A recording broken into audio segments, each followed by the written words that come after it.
Well, hello everybody. This is Rod with VPT Live. This is a trade. Well, hello everybody. This is Rod with VPT Live. Let's start that again. This is Rod with VPT Live. This is the Trade Journal update for Thursday, January 15th, 2015. Got to remember to kill that volume on the other screen. So another active day in the markets today. I'm going to read a little bit from my Trade Journal today because there's a lot to cover. So Best Buy started amongst a lot of other stocks offering some news that the market didn't like. And then Radio Shack filed for bankruptcy. The Intel earnings after the bell today were sort of a snore and weren't well received, so that's down 2%. Oil and natural gas were all over the shop, extremely erratic. Not erotic, erratic. Maybe if you're trading natural gas, you think that's somewhat erotic. Bond yields were down, so the TLT hit another high. We'll talk about putting that 130 put back on.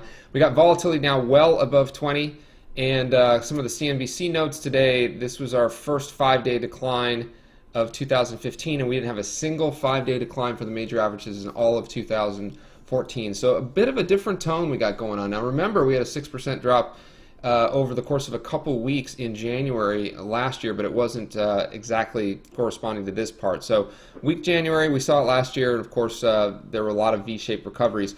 Some of the immune therapy biotechs like Juno and Blue were definitely down significantly today. We'll be watching those because they're great trading stocks, super high beta, and on any kind of decent tape, those are going to rocket to the upside. Apple was a source of funds today, kind of an ATM. And then we bought GoPro, Mobileye, Cyber, FireEye, and Onvo, Inovio. GoPro is a new position. All the rest were just adding to our investment account. It's essentially looking to hold those for most of the year. We have targets much higher than the current price. And we'll be watching Celgene and Gilead as well. If we take a look at the actual results, again, very, very active day, lots of commissions. Keep in mind that this portfolios that I track in here are part of the live auto trade program, and the round turns in the auto trade program for subscribers are a little higher, so we compensate for that in the commissions, the fees, and the and account for slippage in that figure as well. So we keep it as close to real life as possible. So our commissions are generally going to be pretty astronomical on days in which there's a lot of activity. Still did manage to turn a profit. Let's take a look at the 4 accounts for the year so far. Apple Day options actually pulled back a little bit today. We have the 108 calls. We can take a look at those. And then I accidentally bought GoPro in this account. I did not mean to do that because this is only for Apple.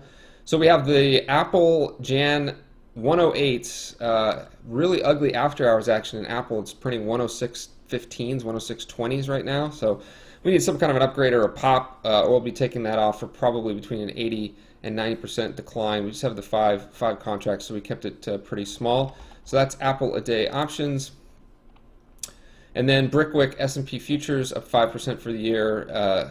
VPT Live futures up about 4% for the year. And we're down a little bit on VPT Live options. We have a lot of positions in here. In fact, let me show them over here instead. So we've been trading around this XIV, a little bit of UGAS today. Everything essentially red. Big, heavy position in Bank of America. That Apple I was just showing. USO was just crazy trade today because it was up almost $1, then closed in the red, and we suffered from that. At one point, it looked like we were going to get it called away because we had sold the 18 calls. TLT, Twitter, BABA, GoPro. BABA had a really ugly close. Was down about $2.50 most of the day, and then did a print at 95.45 before the end of the day. But we will run it back tomorrow. I would expect we're going to see some lower prices or a flush at some point here. Why don't we take a look at the futures as of right now? Big impulse leg down we had there, so printed as low as 1976.50. It's best to look at it a little higher time frame. Wabam, right there. So this is this wedge that we had coming in. We've broken out of that wedge. So now on the upside, broken below it, I should say. On the upside, we're going to watch this descending trend line, and now we're below the ascending trend line. So this is going to, these are both we have 3 levels of potential resistance. Now keep in mind that on any given day, the snapbacks for the last 18 months have been, including this year, can be pretty brutal and unexpected. So do not rule out a vicious V shape that moves through the ascending trend line right back up to the master mo, first point of resistance, and then right back up here In fact, we're joking on the desk a lot, number of days until we had to hit an all-time high again. I think the current answer is about within 20 days we'll be right back at an all-time high. We'll see what happens. On the downside, we have a DSR level here at 1952, and that's it on this time frame. So it's kind of, as Todd would say, gone pecan if we get below there, and that's well within the ATR.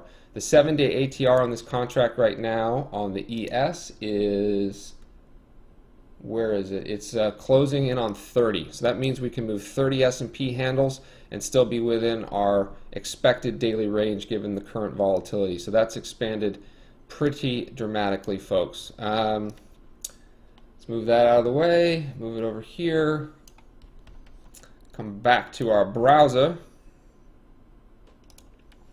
There we go. And let me fire this up right here. So this site's not actually live, but I'm going to send out the update today to a bigger audience. So this is new to you. My name is Rod with Virtual Prop Trader. I'm also co-founder of Main Street Alpha. And at Virtual Prop Trader, we have a pretty active daily trading room in the morning where we trade futures, options, derivatives products, and some stocks from time to time. If you're interested in finding out more about it, you can join us here for 10 days for $10. And if you're not able to actually trade actively in the morning, we have some other goodies such as Apple a Day options and some programs that are perfect for sort of investors or people with a little bit less time. So check us out at VPT Live. We'd love to see you in the VPT Live trading room Tuesday through Friday. We'll leave it there for now. This is Rod with Main Street Alpha and Virtual Prop Trader, reminding you to always trade like you mean it. Have a great evening, and thanks for listening.